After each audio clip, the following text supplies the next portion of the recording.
ನಾರ್ಮಲಾಗಿ ನಾನು ನರ್ಸರಿ ಗಿಡಗಳ ಬಗ್ಗೆ ಮಾಡಿದಾಗ ತುಂಬ ಜನ ನನಗೊಂದು ಗಿಡ ಬೇಕು ಅಂತ ಬಿಟ್ಟು ಕಮೆಂಟ್ ಮಾಡ್ತಿದ್ರು.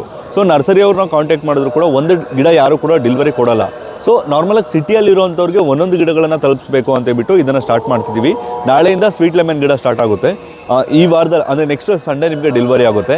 ಸೊ ನೆಕ್ಸ್ಟ್ ಅಪ್ಕಮಿಂಗ್ ಡೇಸಲ್ಲಿ ಆ್ಯಪಲ್ ಗಿಡ ಆಗಿರ್ಬೋದು, ಅಥವಾ ಸ್ಟಾರ್ ಫ್ರೂಟ್ ಗಿಡ ಆಗಿರ್ಬೋದು, ಅಥವಾ ನೇರಳೆ ಹಣ್ಣು ಗಿಡ ಆಗಿರ್ಬೋದು, ಅಥವಾ ದಾಳಿಂಬೆ ಹಣ್ಣು ಗಿಡ ಆಗಿರ್ಬೋದು, ಚೇಪೆಕಾಯಿ ಗಿಡ ಆಗಿರ್ಬೋದು, ಅಂದರೆ ಪರ್ಟಿಕ್ಯುಲರಾಗಿ ಚಿಕ್ಕದ್ರಲ್ಲೇ ಯಾವ್ದು ಕಾಯಿ ಬಿಡುತ್ತೋ ಅದನ್ನು ನಾವು ಡೆಲಿವರಿ ಕೊಡೋಣ ಅಂತ ಪ್ಲ್ಯಾನ್ ಮಾಡ್ತಿದ್ವಿ. ಸಿಂಪಲಾಗಿ ಹೇಳ್ಬೇಕಂದ್ರೆ ಟೆರೆಸ್ ಗಾರ್ಡನಿಂಗ್ ಏನೇನು ಗಿಡಗಳು ಬೇಕಾಗುತ್ತೋ ಅಥವಾ ಮನೆ ಹತ್ರ ಬೆಳ್ಕೊಳೋದಕ್ಕೆ ಏನೇನು ಗಿಡಗಳು ಬೇಕಾಗುತ್ತೋ ವಿವಿಧ ರೀತಿಯಾದ ಹಣ್ಣಿನ ಗಿಡಗಳನ್ನು ಡೆಲಿವರಿ ಕೊಡೋಣ ಅಂದ್ಕೊಂಡಿದ್ವಿ. ಈಗ ಸದ್ಯಕ್ಕೆ ಮುಂದಿನ ದಿನಗಳಲ್ಲಿ ರೈತರಿಗೆ ಸಾವಯವ ಕೃಷಿಯ ಬಗ್ಗೆ ಮಾಹಿತಿಯನ್ನು ಕೂಡ ಕೊಡ್ತೀವಿ.